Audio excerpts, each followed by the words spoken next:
And tuned in to your higher self? Or do you wake up anxious, unmotivated, and already overwhelmed by your giant to-do list? Welcome to Coffee with the Universe with Lore Goldstein, where we'll have inspiring and practical conversations around how to reverse daily struggle and show up calm, collected, and confident instead.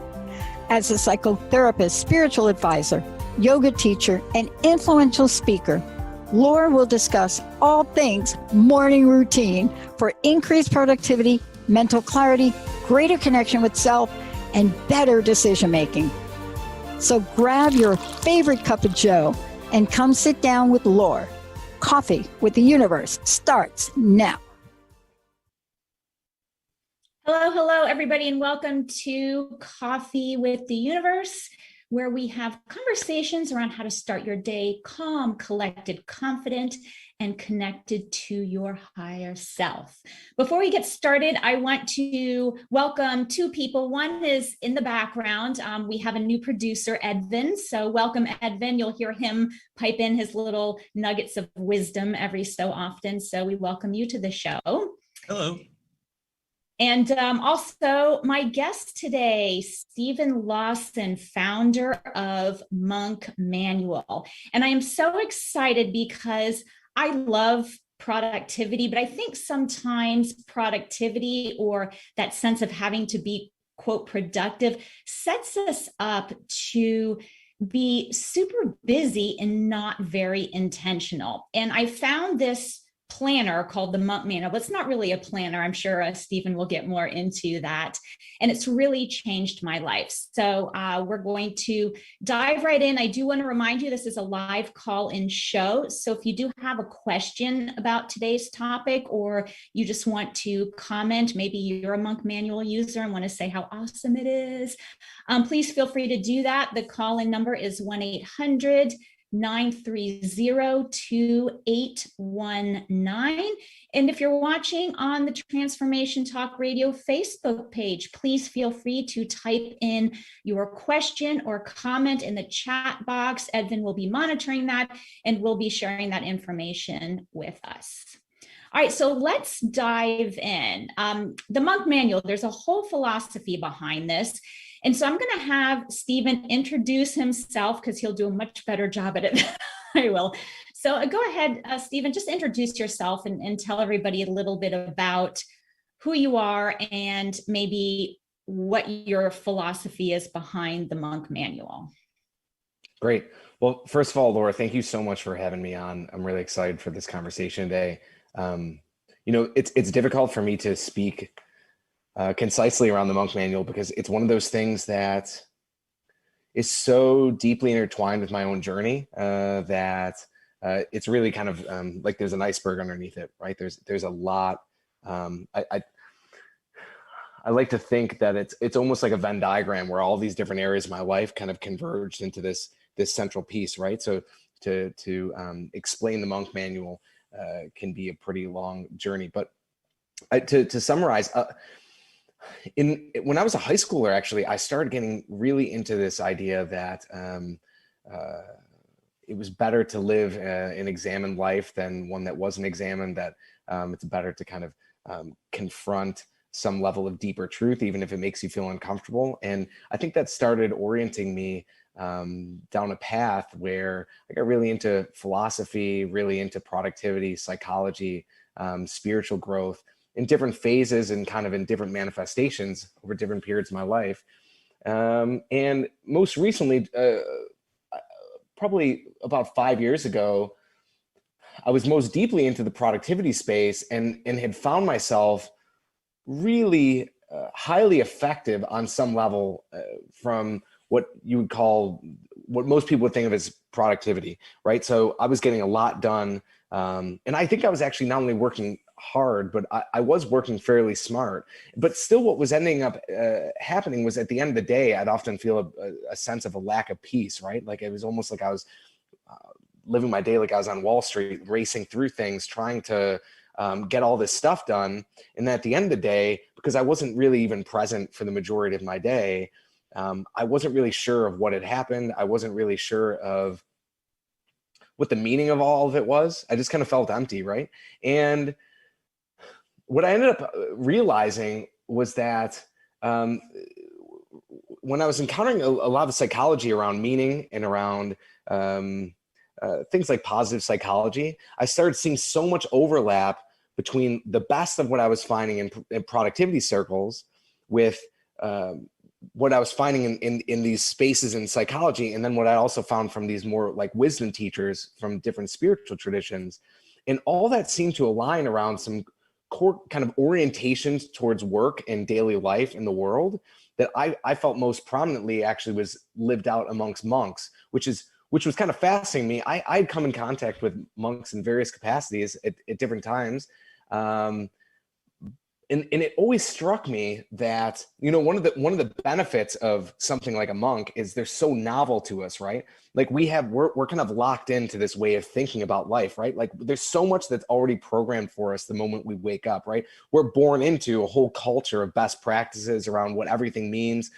And something like a monk is, in some ways, they signify something very, very different. It doesn't make sense to our modern minds of why that would really even be a path that would be a path of fulfillment, right? It's so contrary. And yet it was in that I ended up seeing, there's a lot that seems to be geared around servicing some of our deeper desires as human beings. So really from there, I was really intrigued by this idea of, can you take I really don't believe that we can live the true form of monasticism in the world, right? We can't live, most of us can't live a regimented schedule where every day at 11 o'clock, we're doing manual labor or teaching, and then we're in meditation. And then we live in a very dynamic environment. But I did think that we could potentially arrive at some of the same functionality, the core function of why someone would join a monastery, that we could arrive at some of those same things through intentionality, through things like reflection, preparation. So that's what the monk manual itself came out of. It is called a planner, but it's different than most planners than I think most people will be used to, because it's not really about managing tasks or to-dos. It's really meant to be more of like a system of life that you work through. That's kind of a point of entry for engaging the lessons of life that might be coming at you every single day. So. Yeah, I agree. I would have called myself, and maybe I still do, a little bit of a planner junkie, just because I love planning. It's like built into my soul. I joke that like I came out of the womb with like highlighters and color-coded sticky notes, like ready to organize. And I've tried a bunch of different planners, journals, some that they're all very spiritual in context. Like some really focus on what are your core values, but like every time I'd be like, oh, bright new shiny one, I'd always come back to the monk manual. And I felt that because we have this false sense of productivity, it's like hustle. I hate that word, hustle, really hustle, and you can, make money and be successful. And that put so much pressure on me that when I didn't have something filled with like 20 to-dos, I almost felt like I wasn't good enough. I wasn't successful enough. I wasn't accomplishing what I needed to accomplish.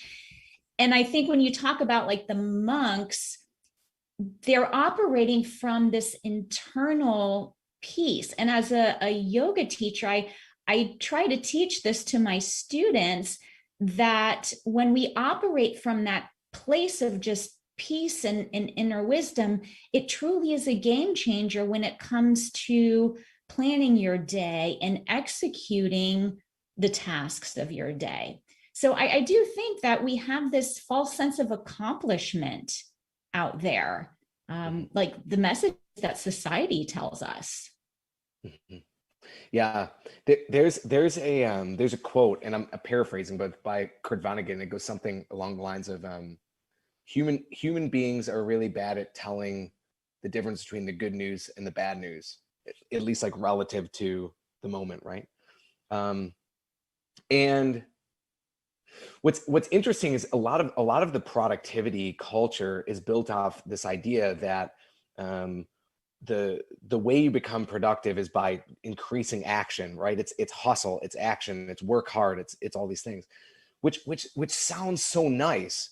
but we also know that when you really look at something, or when you zoom out even just a little bit, action is not the same as progress, right? Like you can go really, really fast in the wrong direction, and you are moving fast and you are acting in a very strong way, but you're not getting any closer to your actual goal, right? And sometimes actually moving closer to that goal takes you to go a little slower. It actually takes you to go slower so that you see the exit ramp that you have to turn off of, so that you don't miss the sign that says there's a cliff right here, right? And then the other piece, and this is, I'm generally a very hopeful person, but I get really passionate about this because I think it does people a very great disservice, right? Most of us are trying to figure out how to make our lives work, right? People who are listening right now, chances are they're thinking, my life's working relatively well. I want to make it work better in one way or another, right? And we look to people who will model something for us that we can say, hey, I want to follow this, or I want to follow that, or I want something of what this person has. Now, the problem is so many of the people that we post up as kind of like heroes or models for us, especially in the productivity culture, but even more globally than that, it's a very specific model of success, which seems to correlate with happiness. But I've met some very wealthy people, I mean, from a holistic standpoint, their lives are often complete disasters. And I'm not saying that in a judgmental way, but when you really see it close up, what you end up realizing is, when you're willing to have tunnel vision and sacrifice everything around a specific niche part of a human experience, it's not really that hard to succeed in that area. But that doesn't mean that correlates with a fulfilled, meaningful, full life, right? All it means is that you might look really good. You might look like you've been successful in one area. And I want to highlight that, because I do think there's a real tragedy on the back end, because a lot of times the people we look to as models, we really shouldn't. They really don't deserve our trust as models for our life. Well, it's just like in Facebook, anybody can post what they want to make themselves look a certain way or be a certain way. But it's like, yeah, take it all with a grain of salt, because you really don't know. Mm-hmm.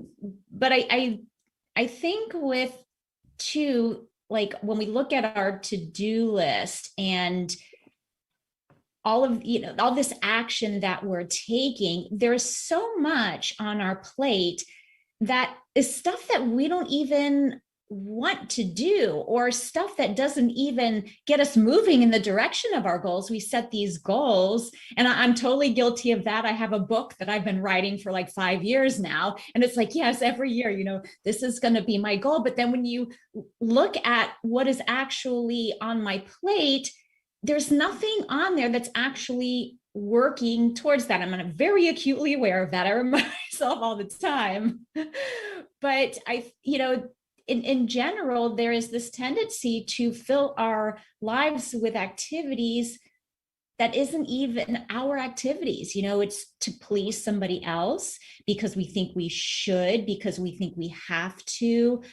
And when we plan our day and structure our lives around that, 7 years goes by and we're like, damn, we're not even closer to what, I'm not even close to what I wanted to achieve. And now 7 years has gone by. And I feel like having a plan to slow that down, just like you say, it actually makes you more productive. And I know it seems so back-ass, or it's like slow down and do less and you'll be more productive. But this has really taught me that truly is the case. Mm-hmm. Yeah, and I think that dynamic plays out on two levels. It plays out on a macro and kind of more of a micro level. On the macro level, I once in a previous role had a project go wrong, and my ego was a little bit hurt, and I felt like people thought I wasn't a great project manager. So my ego's reaction was to say, I'm going to go and get certified in project management. I started taking this class. I probably spent 30 hours, legitimately 30 hours on this. And then I ended up realizing 30 hours later that I really did not care about this at all. And actually, I don't even enjoy project management. And it was the stupidest thing to invest in. And I don't know what I was trying to prove. And thank God that I actually ended up realizing that when I did, because I saved some time. But that was 30 hours just completely wasted. That felt necessary at the time, but I wasn't really aware of why I was doing it. I was kind of just being carried by this current, right? And unfortunately, like that can happen on big projects. That can happen on even bigger scales, right? Where you get carried by kind of the momentum of whatever it is, trying to prove yourself, this or that. But then on the micro level, I once had a mentor who had me go through an incredible process where they asked me to go and go through my day and write down everything that I do, right? I actually went through a whole week. I wrote down everything I did. And I didn't know what the end point of this was. But then at the end, what they asked me to do was to answer for for all these different actions, why do I do that, right? Which is, it's such a fascinating experience when you go and say, okay, I brush my teeth. Now, why do I do that? Or why am I doing that, right? Why am I taking a shower in the morning? Why am I doing this and that? And there are some things that you'll end up realizing, man, there's really no purpose to doing this. Like I'm doing this because maybe it's out of habit. Maybe this is what my parents always did. And I'm I just feel like this is what you're supposed to do. But then you also realize that some things that you take for granted that you feel like is almost like a burden, like brushing your teeth or whatever, there actually is something meaningful in that, because you're actually trying to serve a greater good, right? We often lose our sense of motivation and purpose when we can't see why what we're doing matters at all, right? And so doing an exercise like that helps you to arrive at, okay, these things actually don't matter. And I can try and negotiate, figure out how to take them out, or at least reduce the scope. But some of these other things do matter. And I can be getting a lot more meaning and a lot more joy and fulfillment from these than I am currently. So, but yeah, that dynamic certainly plays out on so many levels for us. And it is counterintuitive, but it's this slow down to speed up. But I would even say that for me, I don't even know if it's a slow down to speed up. I really think it's I'm not really sure where we're trying to go, that we're trying to speed up. You know what I mean? Like I'd almost rather go slow and try to make the greatest impact I can and be here for the one life that I like am here for, you know, and Yeah. just do it well. So And feel at peace at the end of the day. You know. All right. We do need to take a break, but before we break, you sent something out, and there was just one question to ask that I thought was so brilliant, and it really just kind of sums up what we've been talking about. It says, "What can I invest in that will give me the greatest return on my investment?" And you're talking about time here, and it's almost like if you ask yourself intentionally that question when you're planning out my day, is this a good investment for the kind of life I want to invest in? Is this action related to that? And I think that would just make people so much more aware if they just took that step every day when they're planning out their to-do list. Mm-hmm. All right, we are going to have to take a break. So when we come back, I want to dive more into the Monk Manual. Remember, this is a live call-in show, 1-800-930-2819. If you're watching on Facebook Live and you have a comment or a question, please go ahead and type it in, and we will see you after the break. All right, all clear, you two.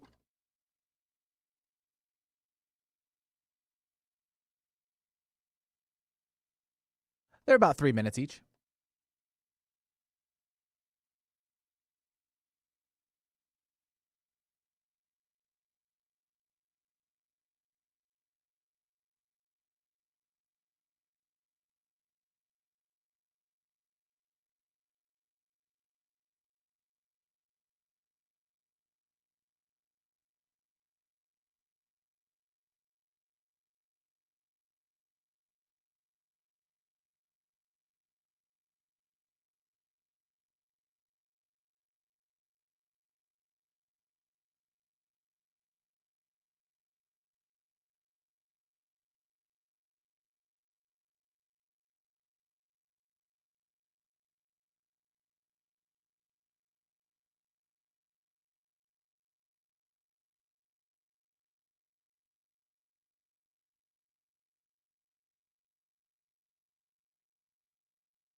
You two all ready to come back? All right, stand by.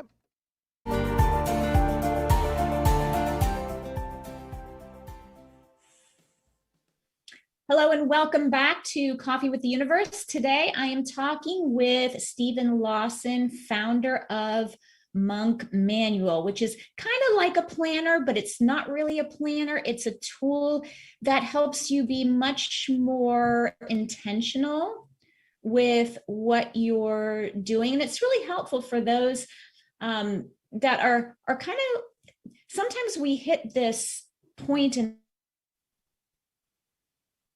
I want to say like a midlife crisis, a midlife transformation, where we really start to question what we're doing and why, and are we living a purposeful life? Are we doing the things that matter? And in my planner experience, this Monk Manual is the one that I've always come back to. So before the break, we talked a little bit about how productivity in itself is a little deceiving because there's always this pressure to do more, to be more, get more done. But the trick is really slowing down and being more intentional so that you can feel complete and purposeful at the end of the day. So let's dive in a little bit to the inside of the book. Now, I know that people who are listening can't see, and so I'm not really going to do a bunch of screen sharing. But Steven, can you talk a little bit about how you've broken up this Monk Manual to support people in that goal of just being more intentional? Mm-hmm. Yeah, absolutely. So the first kind of core dynamic that's playing out is what we call the PAR method, which is this cycle of preparing, acting, and reflecting, right? So in a lot of ways, our actual experience of life follows this very simple pattern, right? Whenever you think about growth, what happens is you're kind of going through this process of like you're preparing for an action, undertake an action, you get, and then you gain some sort of insight, right? That when you lean into all three, the preparing, acting, and reflecting, you arrive at the highest level of intentionality. You can arrive at some level of growth without preparing. We can't help but act, right? So that's the one piece that's always there. But most productivity tools are going to be based on this model of kind of preparing and then acting. I think one thing that makes the Monk Manual a bit different is this reflection piece.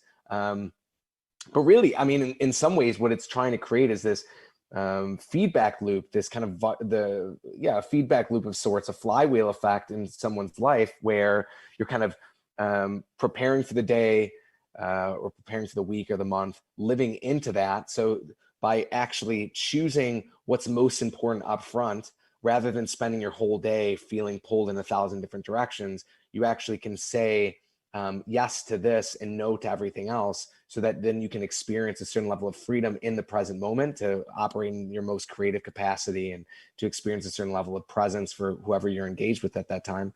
But then also on the back end, to then be able to reflect back and to see what really took place in that day, week, or month. So the POWER methods are really core to the Monk Manual. And then it kind of follows this waterfall type approach, where the idea is you first start with your month, and the month pages are broken into, and I'm going to speak about the Monk Manual, but especially for anyone listening who maybe doesn't feel like they're ready for a planner yet, or you can take these principles and apply them regardless of whether you're using the tool or not. And I really encourage you to. So the idea is on a monthly basis to say, here's my top priorities, right?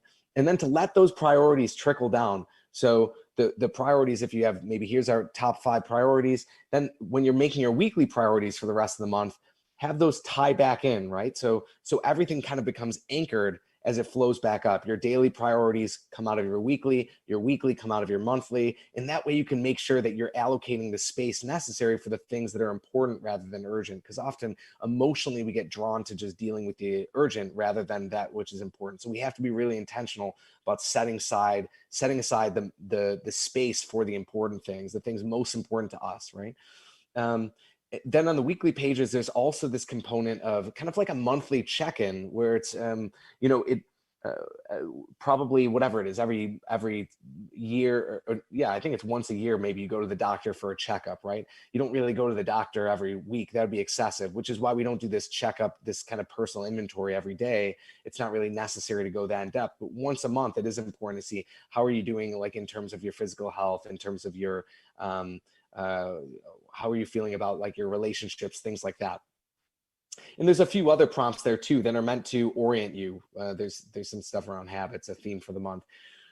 The weeks are similar, but the way we experience what we're trying to really tap into is this concept that we engage time in a different way based upon the scope of time. So it's no coincidence, for example, that it's usually when we come upon a year, right? Whether it's our birthday or January, we start thinking about, okay, what are my priorities? Like, is my life really tracking, right? It's like, and that's the amazing power that just the framing of time has for us, is we start viewing things on a different scale, right?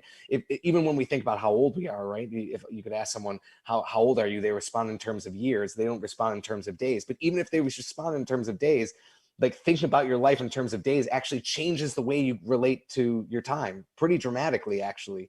And so we're trying to lean into the best, what the strengths of all of these different windows of time, and what you can do by kind of looking at it in those glances. So the weeks are really good for kind of getting this middle ground sense of reorienting around certain goals, priorities, and your to-dos. And then also to have kind of like these high level overarching growth directions for your life that week, and for the relationships in your life. The weeks, there's also a pretty heavy reflection component, because the weeks are really powerful for starting to recognize patterns and trends. They're just long enough where you can see enough time passing where you can see certain trends in your life, but not too much time that you're forgetting about everything. And then the days are really the kind of the bread and butter of the Monk Manual. That's where you're living and breathing pretty much every day, and it's a real practice of sorts. I don't use the language that it's a mindfulness practice or tool, partly because mindfulness is so popular now that I feel like it means a lot of different things to different people. But it is a practice that helps to root you in the present moment, to bring you to a point of clarity, and to help orient you towards acting in and through the things that are most important to you. So one of the things that this is a small tangent, but I do think it's important, that one of the things that kind of lies at the heart of the Monk Manual is a pretty strong denial of this strict split between like being and doing. This idea that we have kind of these two selves or ways of interfacing with the world. I don't think that mindfulness or meditation or being, or this idea of being, isn't something we do kind of as a correlating practice from all this doing. I think that the goal is to fully do, like to really do our most important work, our most important life tasks. And that's not always projects. That might be our relationships. That might be whatever it is. That's different for every person, but to also fully be, right? And you don't have to go to Bali, to a retreat center to do that. You can practice, like our whole life is our field of practice, right? Like everything is the material for us to be and do. And so it's just being conscious of that and choosing it. So that's in a nutshell the framework for the Monk Manual.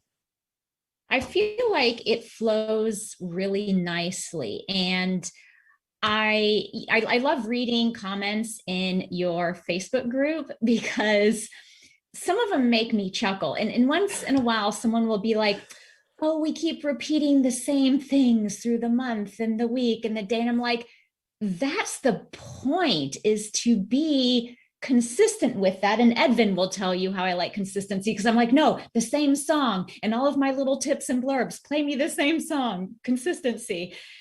It's through that we become very aware of our actions, because before I would fill out like the monthly section of, any planner or whatever, if it had a monthly section, and I'd have like, oh, this is what I want to accomplish in the month. But then at the end of the month, when I actually looked at my daily to-dos, none of it really had anything to do with what I wanted to accomplish for the month. It was just like whatever came my way, I would just start on that, and pretty soon I'd be changing direction. And I feel like the monk manual allows me to, be general in the month. What do I want to prepare for? But then the week, it's like, okay, let me reflect back to this and look at my priority list items. And then, my dailies, again, what are those priority list items, which then refers me back to the weeklies, which refers me back to the monthly. And I can see how people who are used to just kind of going, see this as, well, we're just rewriting the same thing. But let me tell you, I've gotten more done by rewriting and just kind of following this system than when I just piled random stuff on my plate because it was what was thrown at me. Yeah. There's I really believe that how do I say this? I believe that we lie to ourselves all the time, right? Intentionally or unintentionally, we often lie to ourselves. And on the flip side of this productivity being a whole badge of honor within our culture, the other side of that is often there's a lot of shame that's carried for people around their work, how they handle their work, how effective they feel they are with their time, are they getting things done. And one of the things that's really interesting is I brought up once in the Facebook group around time tracking, and I just asked people, has anyone ever tracked all their time? And there were a number of people who said, I haven't, and they were really honest. And they said the reason why is because, like, I'm very afraid to see like how I actually spend my time. And I'm so, in some ways, like that's such a courageous thing to actually own that. But there is some truth to sometimes what can seem like a waste of time, where maybe you're repeating things or this or that. What that really is doing is it's creating a level of accountability and honesty, or at least transparency, right? And even if that ends up bringing up, I think a lot of people don't want to do that really because it can bring up feelings of shame. It's rare to me that when someone says, I don't want to go and do that, the reflection piece is just, it's a waste of time. When someone says that, I can almost guarantee that they're not very productive. I'm not to sound like judgmental, but like it does correlate, right? So there's this piece where when someone is willing to go and do that work and is willing to drive that accountability, yes, it does feel like slowing down. But I think the real issue is it can be scary when especially if there's kind of any sort of lurking shame to go and see these things. But even that is actually one of the greatest benefits, I think, of a tool like the Monk Manual, or of any time you come face to face with some level of reality, is those negative feelings that end up getting brought up. The only way you actually get to resolve them is for them to come up, right? For them to see, for you to see, okay, I have a lot of shame around how I use time, and to have to maybe even sit in that a little bit and work through it, because that's always there. It's just usually latent, right? And it's making you avoid all this stuff that you're totally unconscious to. So yeah, I just think any practice, and this goes beyond productivity, but any practice that brings us closer with honesty and like truth, reality itself, is always one of the best things we can do, right? But it's also very, very scary. Like, those are the things that I know, because I experience it as well, are the things that you don't want to look at, right? Like we're like programmed to not look at those things. So, oh, sure. Like even emotions, a lot of the work that I do in terms of the more coaching and counseling piece is that whole, I don't want to acknowledge my emotions. I don't want to acknowledge what I'm like stuffing on the inside. Because I'm afraid of what that will feel like or what that will mean. So yeah, I mean, just to do, if anything, maybe from this conversation, it's do an inventory of your time, what you're doing, and track that and just see what comes up, and not to have judgment on yourself, not to try as hard as you can to not, have this shame around it. But ultimately, when you can do that, then you are aware, and now you can do something about it because you have that sense of awareness. Yeah, and Lord, one other thing I'd love to like just add on that with the time tracking. There's a woman I know through the Monk Manual who ended up tracking their time, and they were feeling this stress around it. And it was through doing it that they actually ended up coming out to the other side, where they ended up realizing that they were being way too hard on themselves because they were a stay-at-home mom, and there was so much time required that they were not accounting for just being a mother. So it's not always like you're coming face to face with something that you need to be doing more of. It might just be giving yourself more allowances to realize the state in life I'm in right now, I'm not being realistic. So.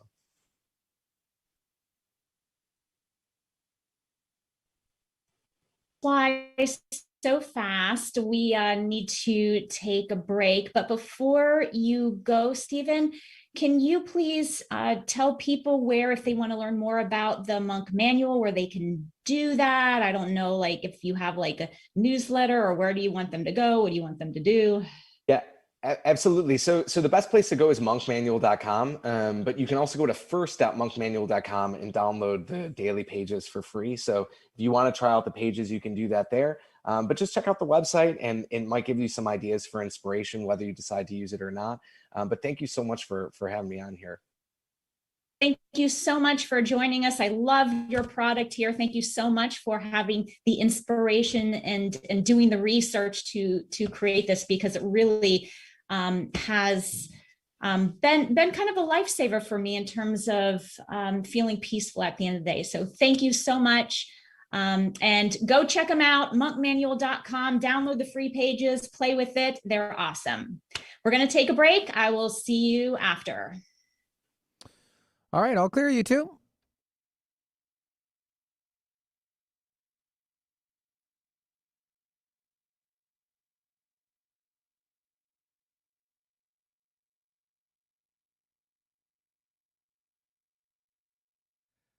Thanks, Steven. Take care.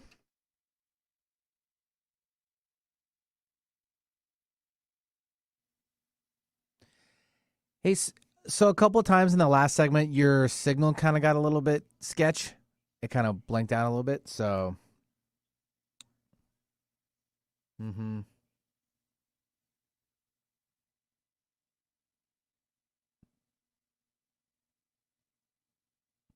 Yeah, same here.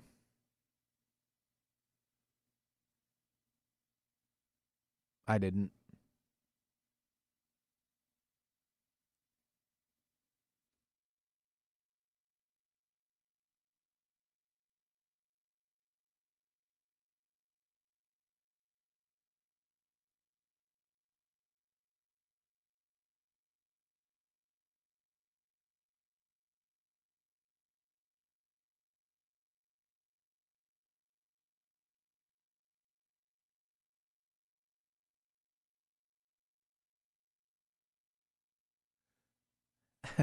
This week on Animal Planet.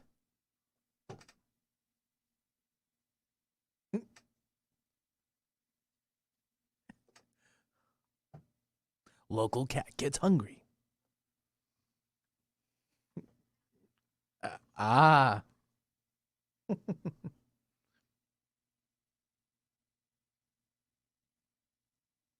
Right?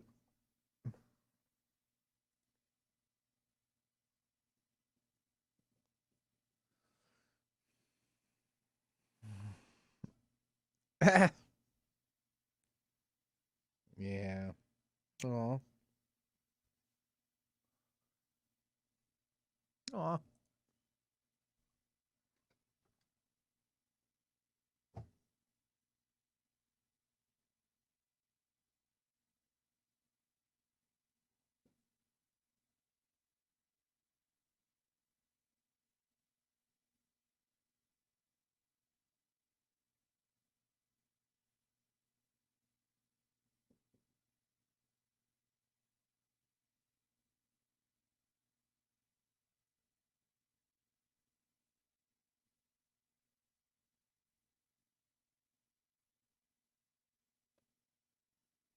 Oh, well, thank you very much.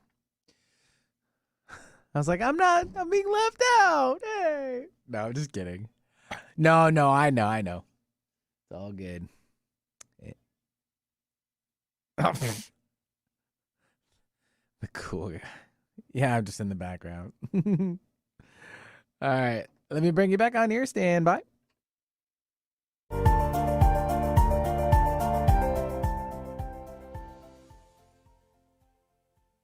Welcome back to Coffee with the Universe, where we talk all things how to start your day calm, collected, confident, and connected to your higher self.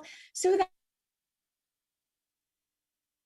what we've been talking this show, is that sense of like being busy, but feeling like unfulfilled and unaccomplished. It's like, how can I be so busy and hustle, yet it's not doing anything for me? I still don't feel like I've done anything. It's like I'm busy, but I'm not. And we had Steven Lawson on the show, the founder of Monk Manual. And I just want to talk a little bit about this book and why I kept coming back to it. And I've said that this book has really helped me feel peaceful at the end of the day. And this is because I really come from a place of a lot of anxiety. That was a little bit of my journey. And I do believe it has a lot to do. I'm a Libra. I am an air sign. And us Libras are always in our head. There is a lot of mental chatter going on, a lot of talking, and it's really easy for me to get caught up in my thoughts, the chatter, what other people say, just the constant noise in my head. And it created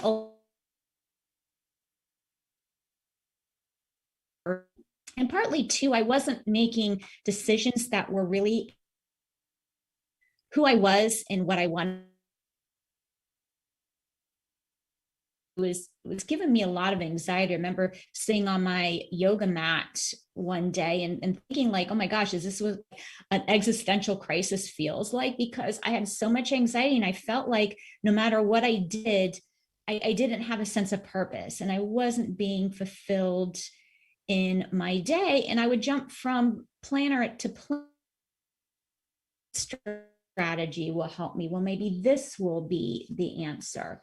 But it wasn't until I found the Monk Manual that it slowed me down enough to start to pay attention to what I was doing and why. And I really think that's the key to being more productive. It's thinking about, look at what's on my schedule for the day, and does this align to my values? Because that's really important. Does it align to my values? Is it going to get me to where I want to go?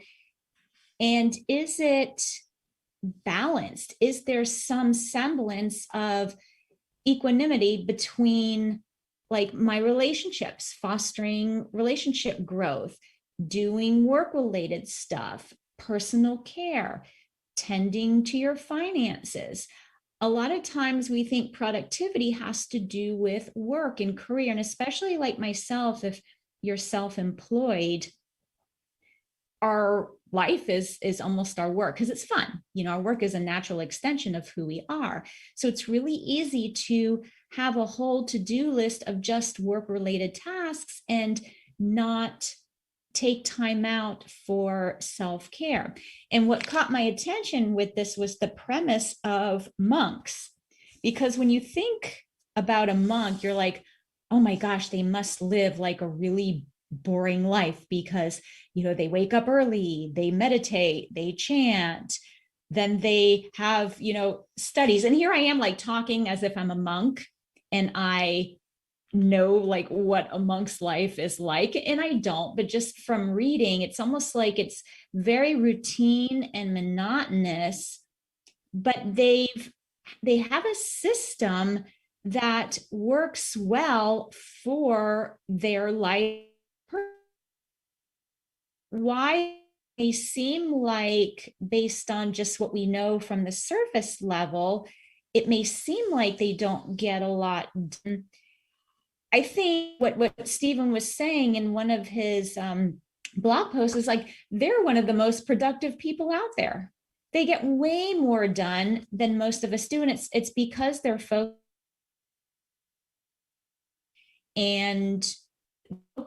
on creating balance that's going to support their purpose in the world.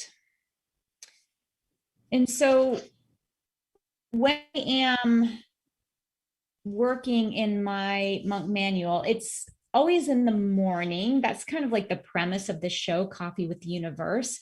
If you've been watching this for a while, you know that I have a morning routine, and I do have a course called Morning Magic that helps people create a morning routine. But it's within this morning routine that I am working in my monk manual, but I'm also doing some of those things that relate to self-care. Like, for example, the meditation piece in the mornings, I'm doing some yoga stretching, and I always do some meditation. And that mentally prepares me to sit down and really look at my daily tasks from, I guess, a place of non-judgment, and say, okay, look at what I want to accomplish this month. Is what I have planned for today going to support that? Is it going to foster growth in this particular area? Is it my goal? And I ask myself these questions every single day, even though I've been using this planner / journal for quite some time. I ask myself that if I don't, then I find myself getting sucked down the rabbit hole of other people's agendas. And if you have a spouse, you know what that can be like. If you have kids, I don't, but if you have kids, you super know what that's like. Pretty soon, your whole day is revolving around their needs and what has to happen for them. So when you give yourself that time in the morning, and some people do this the night before, that's totally fine. I mean, it's really a personal preference, but it allows you to just really say, hey, you know what? These are the top things on my list. And if I get these things done, I will feel accomplished. And the manual here only gives you, I mean, you have like some lines for to-dos, but you have 3 spaces for like your 3 priorities. And I used to fill it up with work-related tasks, but now actually I don't. I create balance through that. And sometimes one of my priorities is just to take a walk, because I know that I have a lot of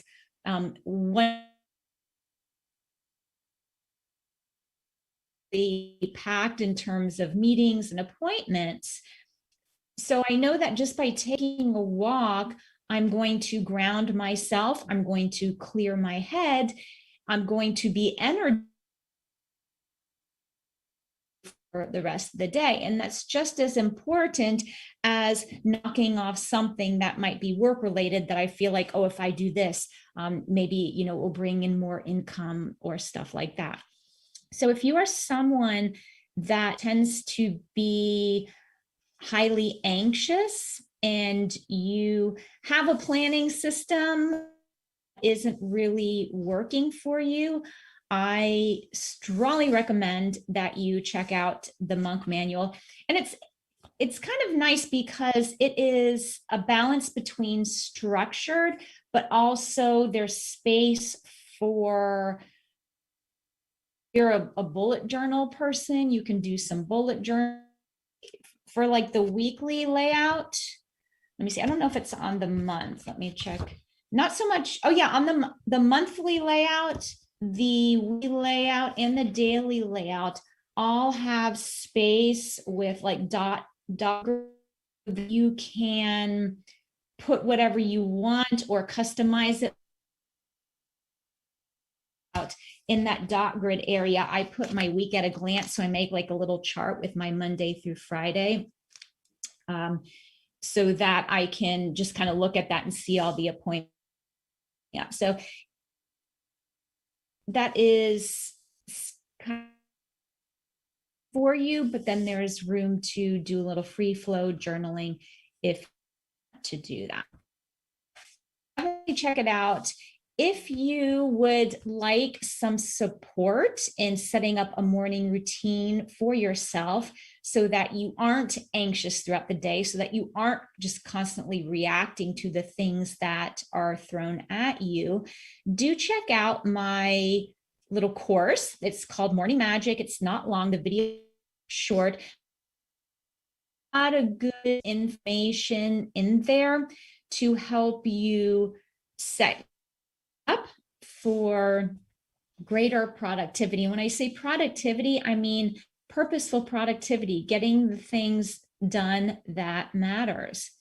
And I do talk about the Monk Manual in the Morning Magic course. I also talk about other planners, journal systems, because I know not everybody's going to resonate to this. So there are a lot of other options out there that help you do something similar, or at least just be more mindful of where your time is going. So if you need support with that, please check it out. You can get that at cwtu.net/morning magic. And it's just a course to help you start your day less anxious and on edge and more calm, collected. We talk about meditation, connecting to your higher self. So it's a really good course for that. All right, we are coming to the end of the show. Thanks for joining me today. I just want to wrap up by saying that there is a difference between being busy and hustling, my least favorite word, and being on purpose. That sense of I have to be busy, I have to hustle, just that word creates a feeling and energy of stress and anxiety and unfulfillment despite how much action is taken. The other avenue, being on purpose, helps you to separate what is important, what isn't. Is my time best invested here? Is it best invested someplace else? And this helps you be more intentional, and this actually creates greater freedom, joy, and increases productivity, even though if it seems like slowing down doesn't. It works, it really does. All right, thanks for listening to this episode of Coffee with the Universe. I will see you next time. I'm here on Transformation Talk Radio every third Tuesday of the month at 2 p.m. Eastern Standard Time. Thank you so much. All right, all clear. Thanks, Lore. Have a you did great. See you later.